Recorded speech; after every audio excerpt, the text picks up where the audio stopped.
In the name of God, the gracious, the merciful. Praise be to God, who revealed the book to his servant, and allowed in it no distortion. Valuable, to warn of severe punishment from himself, and to deliver good news to the believers who do righteous deeds, that they will have an excellent reward, in which they will abide forever. And to warn those who say, God has begotten a son. They have no knowledge of this, nor did their forefathers. Grave is the word that comes out of their mouths. They say nothing but a lie. Perhaps you may destroy yourself with grief, chasing after them, if they do not believe in this information.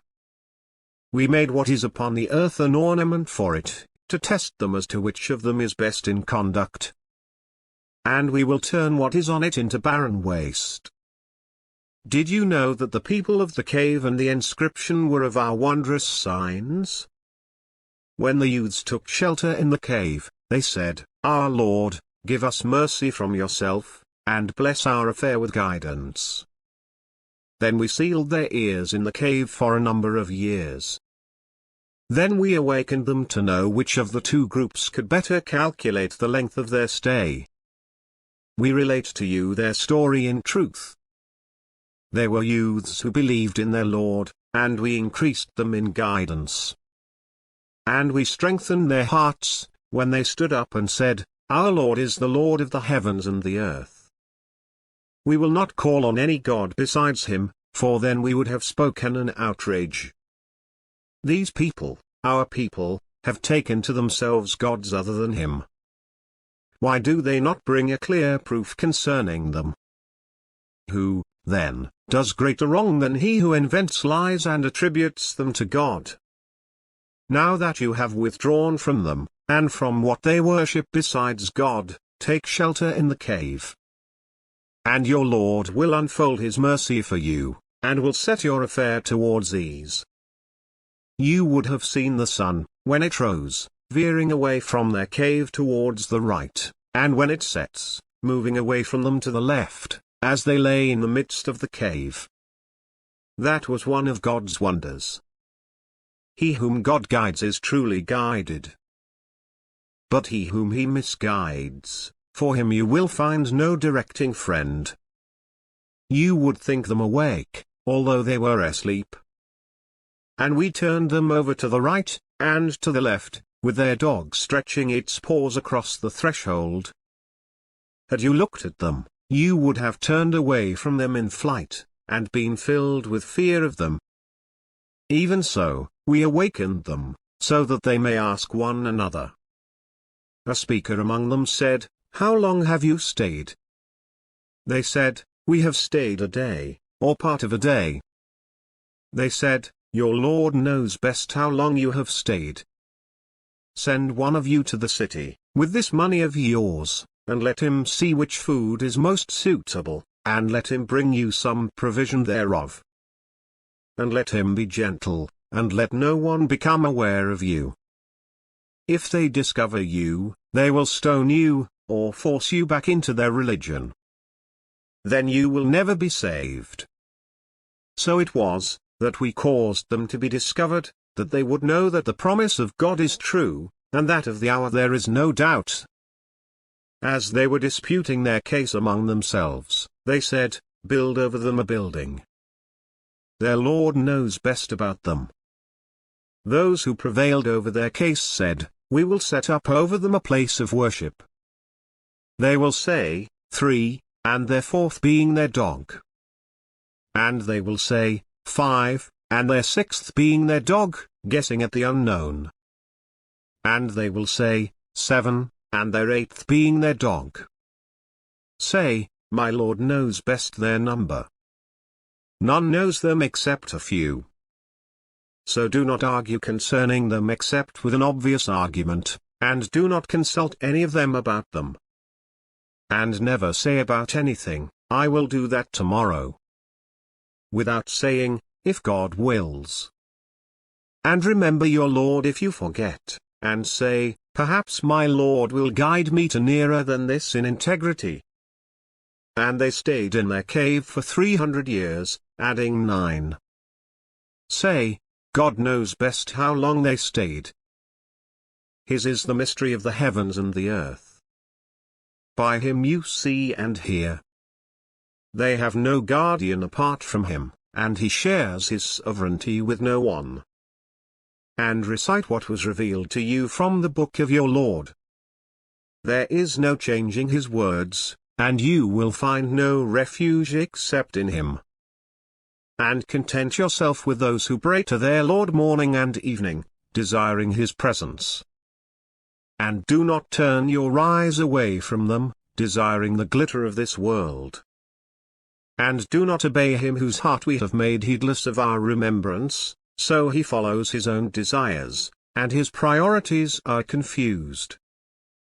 And say, the truth is from your Lord. Whoever wills, let him believe. And whoever wills, let him disbelieve. We have prepared for the unjust a fire, whose curtains will hem them in. And when they cry for relief, they will be relieved with water like molten brass, which scalds the faces. What a miserable drink, and what a terrible place! As for those who believe and lead a righteous life, we will not waste the reward of those who work righteousness. These will have the gardens of Eden, beneath which rivers flow. Reclining on comfortable furnishings, they will be adorned with bracelets of gold, and will wear green garments of silk and brocade. What a wonderful reward, and what an excellent resting place! And cite for them the parable of 2 men. To one of them we gave 2 gardens of vine, and we surrounded them with palm trees, and we placed between them crops. Both gardens produced their harvest in full, and suffered no loss. And we made a river flow through them. And thus he had abundant fruits. He said to his friend, as he conversed with him, I am wealthier than you, and greater in manpower. And he entered his garden, wronging himself. He said, I do not think this will ever perish. And I do not think the hour is coming. And even if I am returned to my Lord, I will find something better than this in return. His friend said to him, as he conversed with him, Are you being ungrateful to him who created you from dust, then from a sperm drop, then evolved you into a man? But as for me, he is God, my Lord, and I never associate with my Lord anyone. When you entered your garden, why did you not say, as God wills? There is no power except through God. Although you see me inferior to you in wealth and children, perhaps my Lord will give me something better than your garden, and release upon it thunderbolts from the sky, so it becomes barren waste. Or its water will sink into the ground, and you will be unable to draw it. And ruin closed in on his crops, and so he began wringing his hands over what he had invested in it, as it lays fallen upon its trellises. And he was saying, I wish I never associated anyone with my Lord. He had no faction to help him besides God, and he was helpless. That is because authority belongs to God, the true. He is best in rewarding, and best in requiting. And cite for them the parable of the present life. It is like water that we send down from the sky. The plants of the earth absorb it. But then it becomes debris, scattered by the wind. God has absolute power over everything. Wealth and children are the adornments of the present life. But the things that last, the virtuous deeds, are better with your Lord for reward, and better for hope. On the day when we set the mountains in motion, and you see the earth emerging, and we gather them together, and leave none of them behind, they will be presented before your Lord in a row. You have come to us as we created you the first time. Although you claimed we would not set a meeting for you. And the book will be placed, and you will see the sinners fearful of its contents. and they will say, "Woe to us! What is with this book that leaves nothing, small or big, but it has enumerated it?" They will find everything they had done present. Your Lord does not wrong anyone. We said to the angels, "Bow down to Adam." So they bowed down, except for Satan. He was of the jinn, and he defied the command of his Lord. Will you take him and his offspring as lords instead of me, when they are an enemy to you? Evil is the exchange for the wrongdoers. I did not call them to witness the creation of the heavens and the earth, nor their own creation. And I do not take the misleaders for assistants. On the day when he will say, "Call on my partners whom you have claimed." They will call on them, but they will not answer them. And we will place between them a barrier. And the sinners will see the fire, and will realize that they will tumble into it. They will find no deliverance from it. We have elaborated in this Quran for the people every kind of example, but the human being is a most argumentative being. What prevented people from accepting faith, when guidance has come to them, and from seeking their Lord's forgiveness? Unless they are waiting for the precedent of the ancients to befall them, or to have the punishment come upon them face to face. We send the messengers only as deliverers of good news and warners.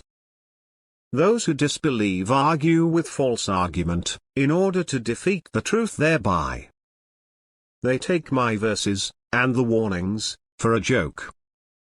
Who does greater wrong than he, who, when reminded of his Lord's revelations, turns away from them, and forgets what his hands have put forward? We have placed coverings over their hearts, lest they understand it, and heaviness in their ears. And if you call them to guidance, they will not be guided, ever. Your Lord is the forgiver, possessor of mercy. Were he to call them to account for what they have earned, he would have hastened the punishment for them. But they have an appointment from which they will find no escape. And these towns, we destroyed them when they committed injustices, and we set for their destruction an appointed time. Recall when Moses said to his servant, "I will not give up until I reach the junction of the two rivers, even if it takes me years." Then, when they reached the junction between them, they forgot about their fish. It found its way into the river, slipping away. When they went further, he said to his servant, "Bring us our lunch." We were exposed in our travel to much fatigue. He said, "Do you remember when we rested by the rock?" I forgot about the fish. It was only the devil who made me forget it. And so it found its way to the river, amazingly. He said, "This is what we were seeking." And so they turned back, retracing their steps. Then they came upon a servant of ours, whom we had blessed with mercy from us, and had taught him knowledge from our own. Moses said to him, "May I follow you, so that you may teach me some of the guidance you were taught?" He said, "You will not be able to endure with me. And how will you endure what you have no knowledge of?" He said, "You will find me, God willing, patient. And I will not disobey you in any order of yours." He said, "If you follow me, do not ask me about anything, until I myself make mention of it to you." So they set out. Until, when they had boarded the boat, he hauled it. He said, "Did you haul it, to drown its passengers? You have done something awful." He said, "Did I not tell you that you will not be able to endure with me?" He said, "Do not rebuke me for forgetting, and do not make my course difficult for me." Then they set out. Until, when they encountered a boy, he killed him. He said, "Did you kill a pure soul, who killed no one? You have done something terrible." He said, "Did I not tell you that you will not be able to endure with me?" He said, If I ask you about anything after this, then do not keep company with me. You have received excuses from me." So they set out. Until, when they reached the people of a town, they asked them for food, but they refused to offer them hospitality. There they found a wall about to collapse, and he repaired it. He said, "If you wanted, you could have obtained a payment for it." He said, "This is the parting between you and me. I will tell you the interpretation of what you were unable to endure. As for the boat, it belonged to paupers working at sea.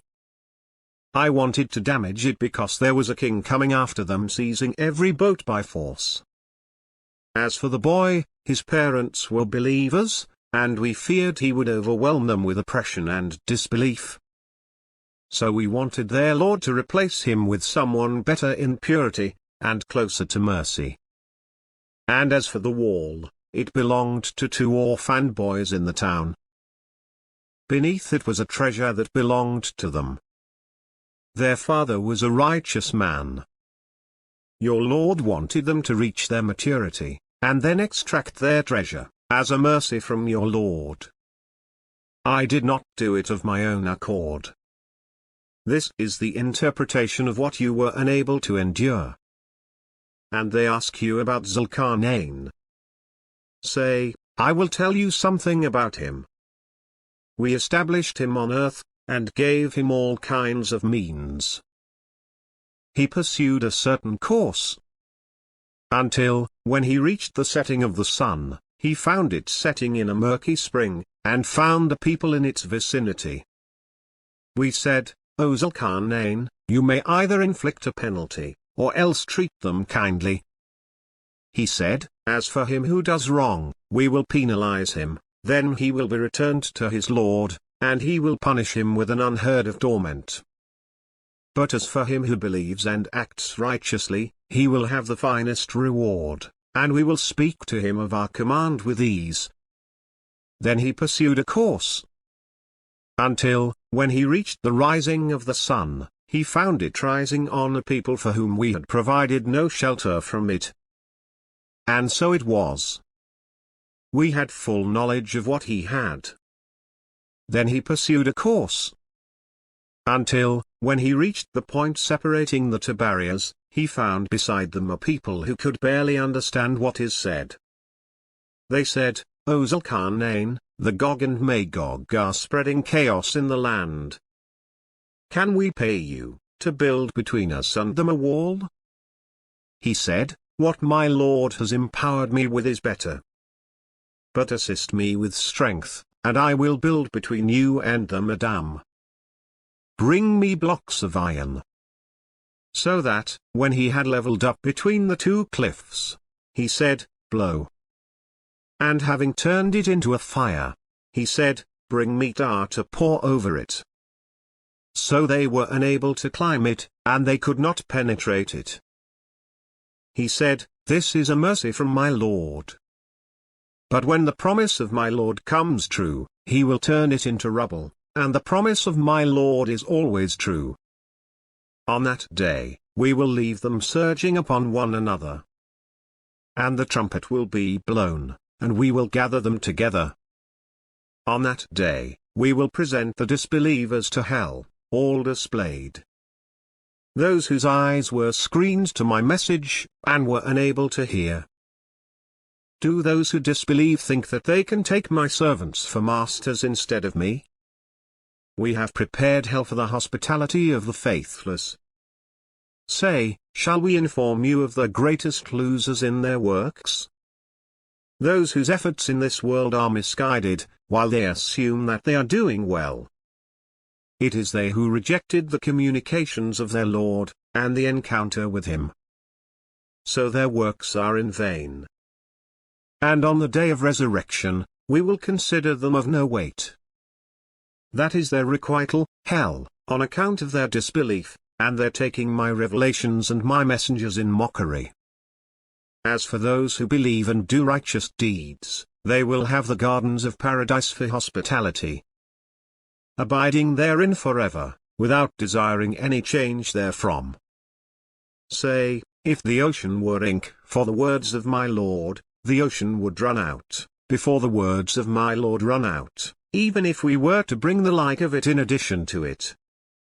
Say, I am only a human being like you, being inspired that your God is one God. Whoever hopes to meet his Lord, let him work righteousness, and never associate anyone with the service of his Lord.